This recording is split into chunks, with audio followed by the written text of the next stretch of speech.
Welcome to this Zentangle Quickie. My name is Heather Hartwick Gladden. I'm a certified Zentangle teacher, and today we're going to take a look at the Tangle Ant Flower, or Aunt Flower, depends on how you pronounce that, by Carolyn, and it was submitted to Tangle Patterns by her aunt, CZT Damy. All right, oh my goodness. So today is Thursday, the time of this recording, and that means it's Tangle Time Day. We've used this tangle as our focus, and oh my gosh, did we ever have fun? Uh, okay, and I'll talk more about that probably as we go, but I want to get right to it.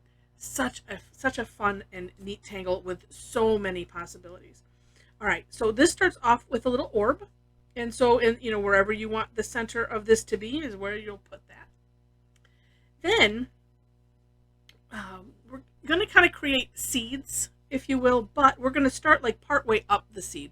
So not starting at a point, because usually a seed is a curved line, so we'll have a point at either end.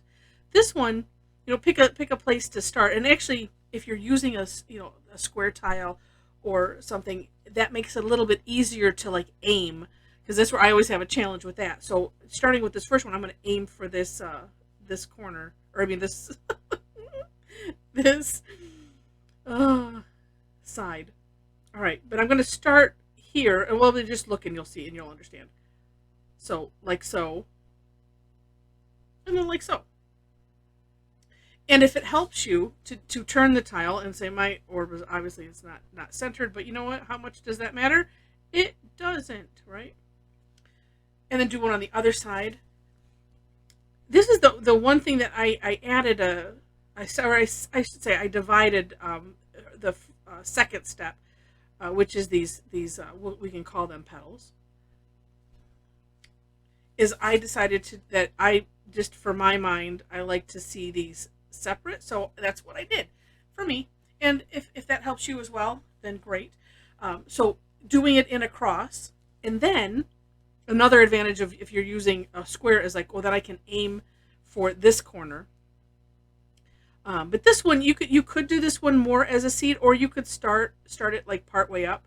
But we're going to, same shape. Well, that one's a little bit ginormous, so I guess I'm going to make the other ones a little bit but ginormous also, so that way they match. And I have that consistency. Now, if you do something like this one, which I do quite often, then it just, of course you can just top it off there, just like so. It also helps, and this is just me telling myself to go a little bit slower. I'm still reeling off of all of the fun that we had with this tangle. Oh my goodness. All right. Next step is we're going to just do some curved lines. Now this is where it does help to have things a little bit more consistent, because it'll all work out okay. We're going to just do curved lines between each of these petals, but you want to do them kind of midway. So like I said, this we'll just see how this one turns out. I think I got most of these. Yeah, at least it's consistent. That's the one thing. It's like if you do something and it's like at least we'll do it consistently, and that's awesome. Okay, so little curve line in between each. This is where you can also have some fun, because you could, number one, having fun with playing with these sizes of these, of these petals, and then two, you can make this this look like a big orb. So if you were to do that, like I added more of a rise in each curve line, so then it looks puffy. But if you wanted to make it like an orb, you have to get the orb in your head, and then thinking the hollabow technique, so that way it's curve line, but you wouldn't do just an individual. You're going to have that bigger picture of an orb. It's just another way to do it. Step after this is it's kind of rinse and repeat. So just like as we started, we're going to start here on these curve lines, and so from the corner here where this curve line meets the curve line of that one of the first petals I did, and we're going to just draw another petal coming out like that. And then Same thing so far. So on all of these. And I find it helpful to kind of turn the tile, kind of picture where you want this tip, what direction you want to have that aiming. And then these are, subsequent rounds, we'll call it, will, they're all going to get larger, and then the curved lines will get farther apart. I'm just going to do this one round. And what's interesting is because of the fact that I made the first set smaller than the second set, and then this the curve line, it looks more square-ish.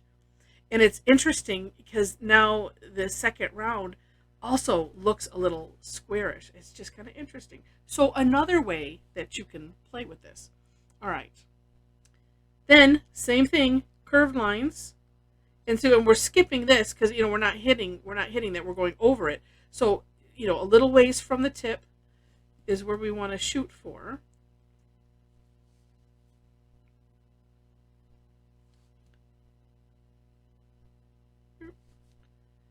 And yeah, lots of ways to vary this and have fun with it and make it, kind of your own.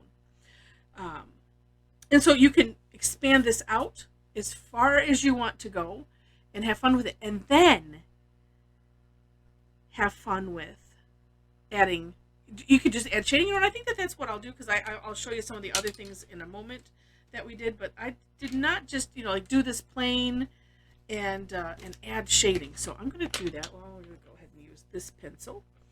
And I do like in the step out that CZT Damy did, where so she just filled this in with the graphite, which is a neat look.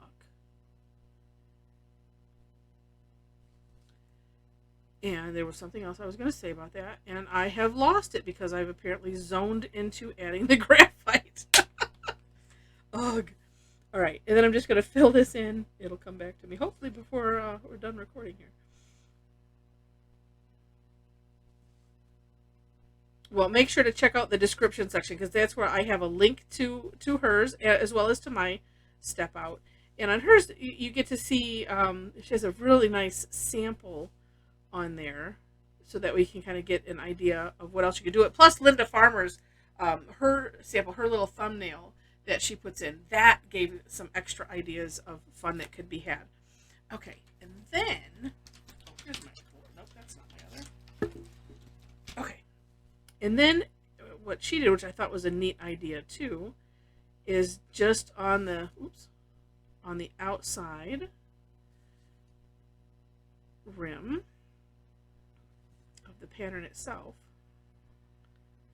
she did some graphite. I'm not being necessarily neat because I'm going to smudge it all out with the tortillon.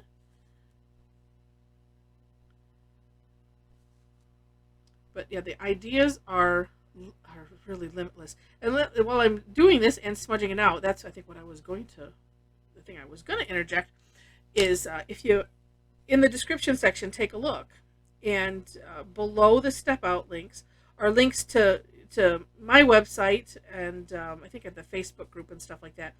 But if you would like to see the recap, and I will be putting the class replay. So for the Tangle Time and free classes I do, and I do post those here on the YouTube channel as well.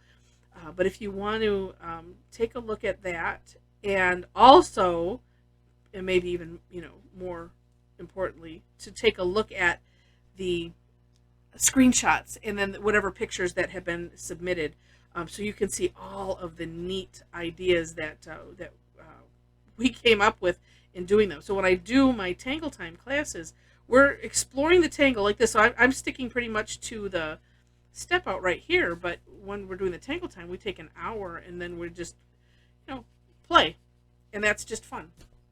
And that's kind of neat, just to add graphite to the outside, and then I was just spraying it out so I didn't have so much of a like a line. I just wanted it to kind of fade out into the white of the tangle. and that's what I was messing around here doing.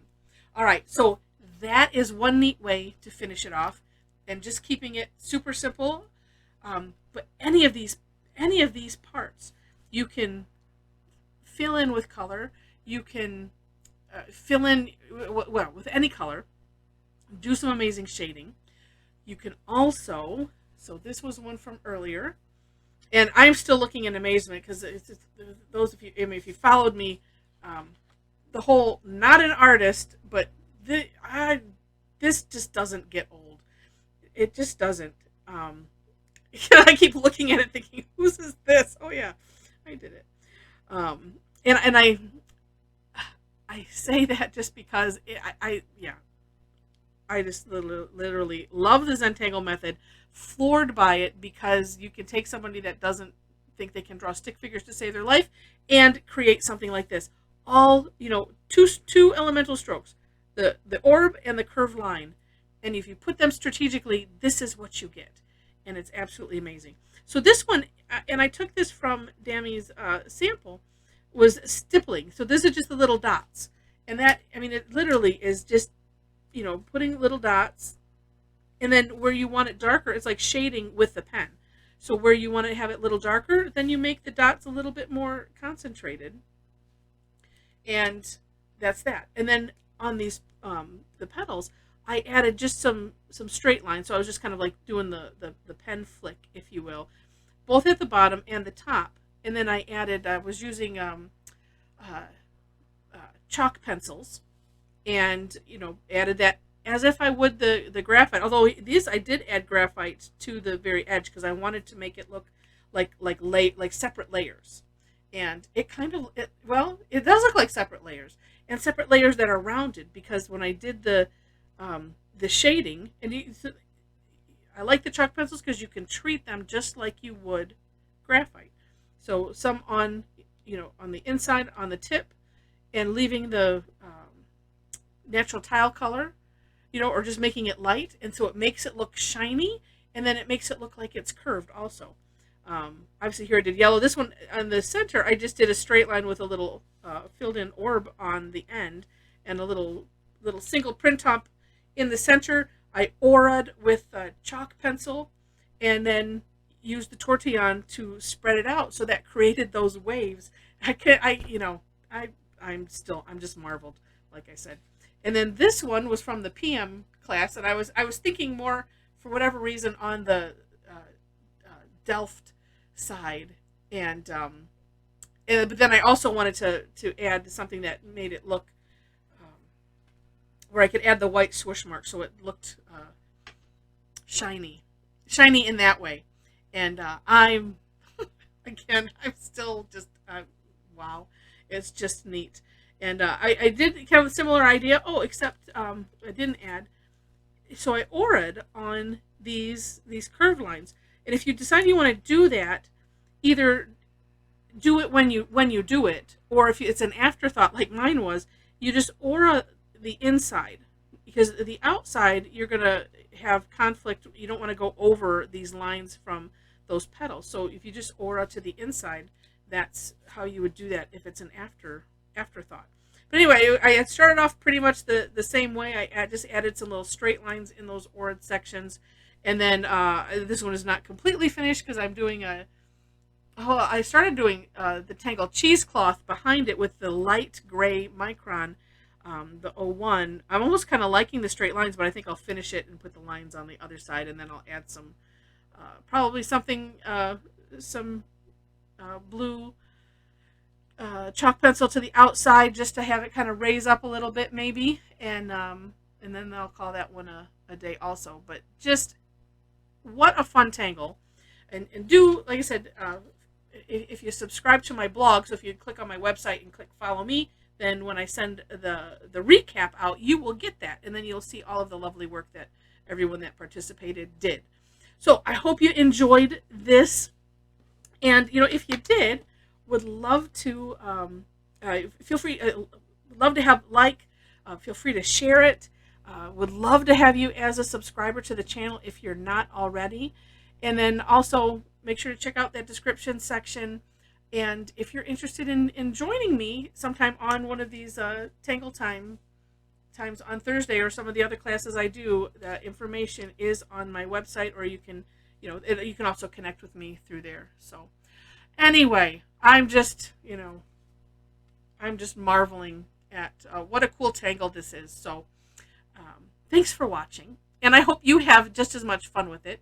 And say, if you want to join the our Facebook group, so you can share your work also, and be part of that community. Would love to have you. So with that, thanks so much for watching, and I wish you happy tangling.